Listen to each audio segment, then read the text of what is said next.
ನಾವೆಲ್ಲ ಒಟ್ಟಾಗಿ ಸೇರಿ ಇದನ್ನು ತೀರ್ಮಾನ ಮಾಡಬೇಕು. ದತ್ತಾಂಶ ಕಂಡುಹಿಡಿಬೇಕು. ದತ್ತಾಂಶ ಯಾವ ರೀತಿ ಕಂಡುಹಿಡಬೇಕು, ವೈಜ್ಞಾನಿಕವಾಗಿ ಅದನ್ನು ಅಧಿಕಾರಿಗಳು ಮಾಡಬೇಕಾಗ್ತದೆ. ಅದನ್ನು ಯಾವ ರೀತಿ ಮಾಡಬೇಕು ಅನ್ನೋದಕ್ಕೆ ನಾವೆಲ್ಲ ಒಟ್ಟಿಗೆ ಸೇರಿದ್ದೀವಿ. ಸರ್ವೋಚ್ಚ ನ್ಯಾಯಾಲಯ ತೀರ್ಮಾನಕ್ಕೆ ನಾವೆಲ್ಲ ಬದ್ಧವಾಗಿದ್ದೀವಿ. ಮಾನ್ಯ ಮುಖ್ಯಮಂತ್ರಿಗಳು, ಉಪಮುಖ್ಯಮಂತ್ರಿಗಳು ಕೂಡ ಕ್ಯಾಬಿನೆಟ್ ಡಿಸಿಷನ್ ಆಗಿದೆ. ನಾಗಮೋಹನ್ ದಾಸ್ ಅವ್ರನ್ನ ಈಗ ಜಸ್ಟಿಸ್ ನಾಗಮೋಹನ್ ದಾಸ್ ಅವರಿಗೆ ನಾವು ಅಪಾಯಿಂಟ್ ಮಾಡಿದ್ದೀವಿ. ಆದರೆ ದತ್ತಾಂಶ ಆದಷ್ಟು ಬೇಗ ಸರ್ಕಾರ ಒದಗಿಸಬೇಕು. ಮಹದೇವಪ್ಪನವ್ರಿಗೆ ಅದರ ಜವಾಬ್ದಾರಿ ಹಾಕಿದ್ದೀವಿ. ನಾವು ಸೇರಿದ ಮೂಲ ಉದ್ದೇಶ ನಾವೆಲ್ಲ ಒಟ್ಟಿಗೆ ಯಾರ್ಯಾರಿಗೆ ಏನು ಬರಬೇಕು ಆ ಜನಸಂಖ್ಯೆ ಆಧಾರವಾಗಿ ಹಂಚಿಕೊಂಡು ಇದನ್ನು ಫೈಸಲು ಮಾಡಿಕೊಳ್ಬೇಕು ಅನ್ನೋದೇ ಮೂಲ ಉದ್ದೇಶ. ಮತ್ತು ಗ್ರಾಮ ಪಂಚಾಯತಿ, ತಾಲೂಕು ಸಮಿತಿ, ಜಿಲ್ಲಾ ಪರಿಷತ್ ಚುನಾವಣೆಗಳು ಬರ್ತದೆ, ಅದರಲ್ಲಿ ನಾವು ತಯಾರಾಗಬೇಕು ಅನ್ನೋ ವಿಷಯ ಬಹಳ ಮುಖ್ಯವಾಗಿ ಮಾತಾಡಿದ್ದೀವಿ. ಸೀಟುಗಳು ಕೇಳೋ ವಿಷಯ ಅಲ್ಲ, ಎಲೆಕ್ಷನ್ ನಾವು ತಯಾರಾಗಬೇಕು, ಒಳ್ಳೆ ಕಾರ್ಯಕ್ರಮಗಳು ಕೊಟ್ಟಿದ್ದೀವಿ ಅಂತ ಹೇಳಿದ್ದೀವಿ.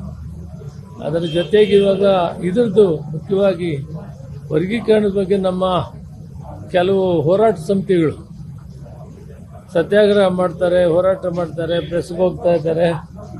30 ವರ್ಷ ಹೋರಾಟ ಮಾಡಿದ್ದಾರೆ. 3 ದಿನಕ್ಕೋ 30 ದಿನಕ್ಕೋ 3 ತಿಂಗಳಕ್ಕೋ ನಾವು ಮಾಡೋದಕ್ಕೆ ಕಾತರವಾಗಿ ಸರ್ಕಾರ ಕೆಲಸ ಮಾಡ್ತಾ ಇದೆ. ಅವ್ರಿಗೇನು ಮನವಿ ಮಾಡ್ತೀನಿ ಅಂದರೆ, ಸ್ವಲ್ಪ ಸಮಾಧಾನವಾಗಿರಿ, ಆದಷ್ಟು ಬೇಗ ಮಾಡ್ತೀವಿ. ಸರ್ವೋಚ್ಚ ನ್ಯಾಯಾಲಯ ತೀರ್ಮಾನ ಕೊಟ್ಟಿರುವಾಗ ಯಾರೂ ತಡೆಯೋಕ್ಕಾಗೋದಿಲ್ಲ. ಸರ್ಕಾರ ಬದ್ಧವಾಗಿದೆ.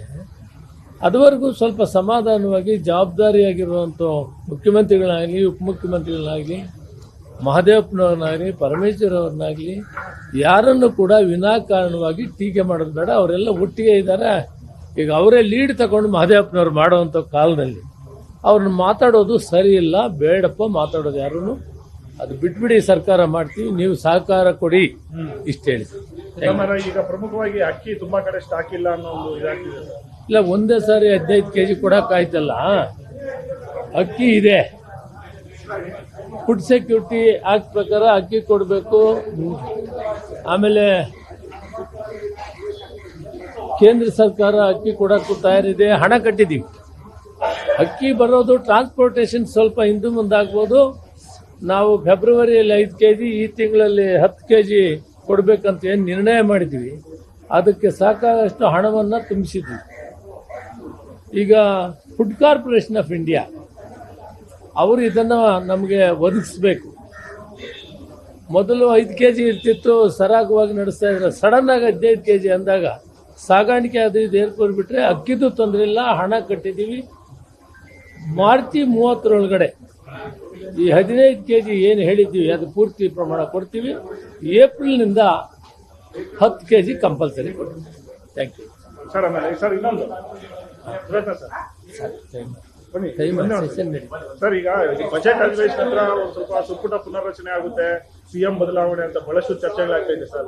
ಮತ್ತೊಂದ್ ಕಡೆ ದಲಿತ ಸಮುದಾಯಕ್ಕೆ ಸಿಎಂ ಸ್ಥಾನ ಬೇಕು ಅನ್ನೋ ಒಂದು ಕೂಗು ಕೂಡ ಇದೆ. ಇವೆಲ್ಲ ಹೈಕಮಾಂಡ್ ಬಿಟ್ಟಿದ್ದು, ನಾವು ಅದರ ಬಗ್ಗೆ ಏನು ಮಾತಾಡೋದು.